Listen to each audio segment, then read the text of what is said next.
Okay, so we've now successfully attached our backing to this reel, and now what we're going to do is put on the fly line, which is this one here.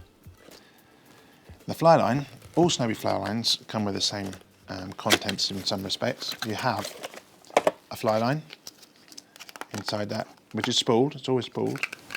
Inside the spool you also have a dressing for the fly line, which we can come to later.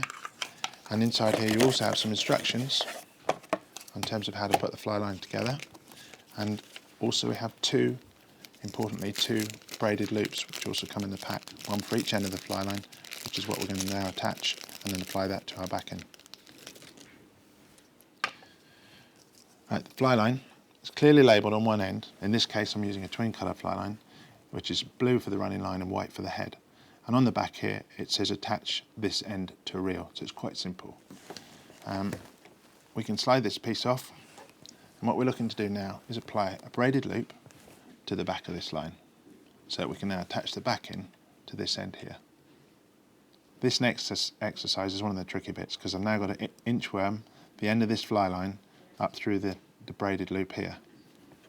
Basically I've gone through the hardest bit, which is actually threading the two together. And once you've got it started, I'm pressing my two fingers together and then sliding the fly line up through the loop as it goes slack, and just doing about 1/4 of an inch at a time, maybe 1/10 of an inch, something like that, until I get to the point where it stops. Basically inside here we've got a loop that's been doubled back on itself and tucked inside here, so it's, at some point that's going to be secure and provide us with a loop. There's also a sleeve on here, a plastic sleeve. This will actually help lock the sleeve onto the fly line at the point when we secure them together in this moment. So I'm going to slide this now right up to the end of that butt. Just easing back with my right hand, making a loop here, making it slightly slacker than there, so it actually pushes through. Grip the end of the fly line and then ease it back with my other hand, like that. It's easy to do once you get it started. And that's it, it's come up to the bottom of the loop there, and now we're ready to to slide the sleeve down over the actual loop itself. Like so. I'm going to slide it down over here, right to the end of the braided pieces here, and I'm going to trim that off and make it a little bit tidier for a moment, like so. I'm going to put a dab of glue on here too.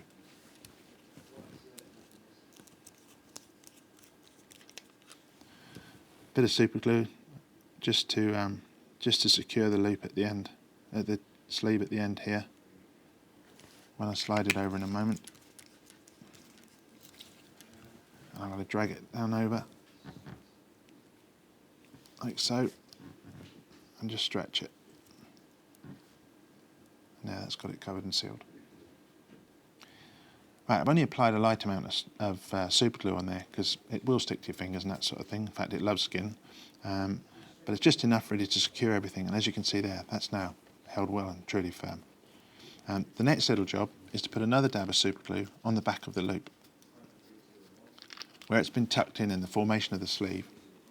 I want to keep that loop. I'm just going to put a dab of glue on the end of here, just to keep it now from pulling out. Just like that, that's all it is. I'm just going to spread it on there a little bit. Pull that tight, and that's the loop secured.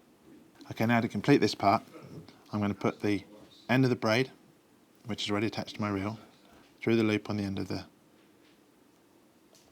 loop which I have here. And you can use what's called a sheep bend if you've got knots and that sort of thing. However, I'm going to keep it simple, and I'm just going to use a blood knot here, a tuck blood knot. I'm going to give it 5/6 turns, 6 turns, tuck it back through itself, just damp it to keep the ends together.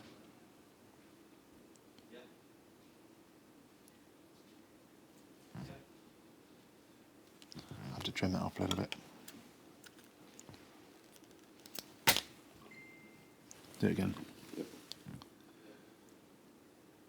It's better.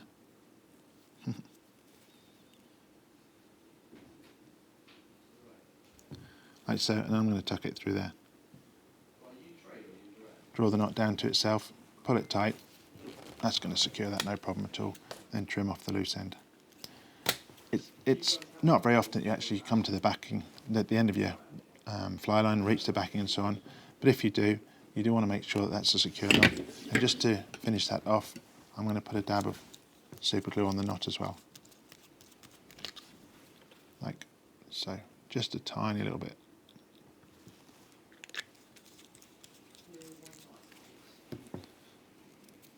Like so.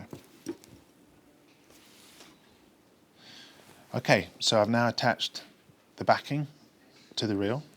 We've joined the backing and the fly line together, and now we need to put the fly line onto the reel. But this has to be a sensible exercise. At this point, I've left the 2 ties on here, but I'm going to release these 2 ties now, keeping hold of the spool all the time so it doesn't fall apart. That's 1. Obviously making sure I don't cut the fly line. That's 2. That's those both done together. And now what's important, so that we don't get any coiling and memory and twisting and that sort of thing, is that we join the 2 together, fly line to reel, like that, like so. You can use, for this exercise, if you've got a friend or something, you can use a pencil through the middle and get someone to hold on to it. Or again, in this exercise, I'm going to use the reel winder, which we were using before. Okay, I'm now going to attach this to an upright flat surface on this occasion, like so. It's going to hold it on there nice and secure. Slight tension on here to keep it nice and tight. And I know we've got plenty of room to actually load this on, and just like before, I'm going to do this in almost touching turns if I can. Okay, as you can see, I'm still on the blue running line here. It's nice and tidy. And the blue running line will soon come to the head on the fly line where it starts to thicken up. Here it comes now. There's the change in the colour. Now we're starting on the back taper of the main fly line. And immediately you can see it's getting thicker, like so. I'm still spreading it nice and evenly across the spool. I can start to feel the front taper coming down. We've got loads and loads of room left on that spool.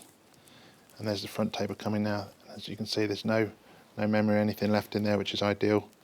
And now what we're going to do is put a loop on there as we did before. I'm going to take the braided loop, and we'll do the inch bombing technique as we've done last time, and putting the tip of the fly line up into the back of the braid here,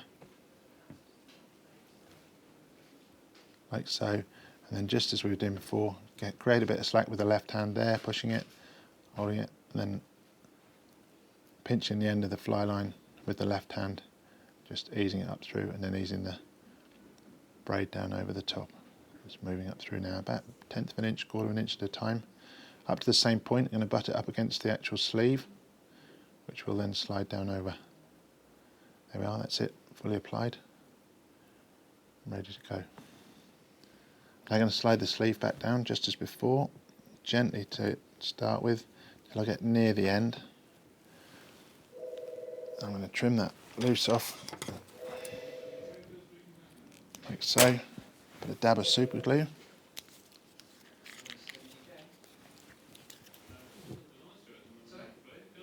Just like that. A couple of loose strands there which I missed. Now just holding the sleeve firmly, I'm just gently easing it through my right hand with my left, because I want it to actually, the actual sleeve, just to loop over the end of the join, keep it nice and secure. A little bit of extra super glue there, but just rub it away. And that's it, secured. Okay, so that's our backing attached, our fly line attached and looped at both ends. We're almost ready to go. But to see the next step, attach the leaders and everything, click here.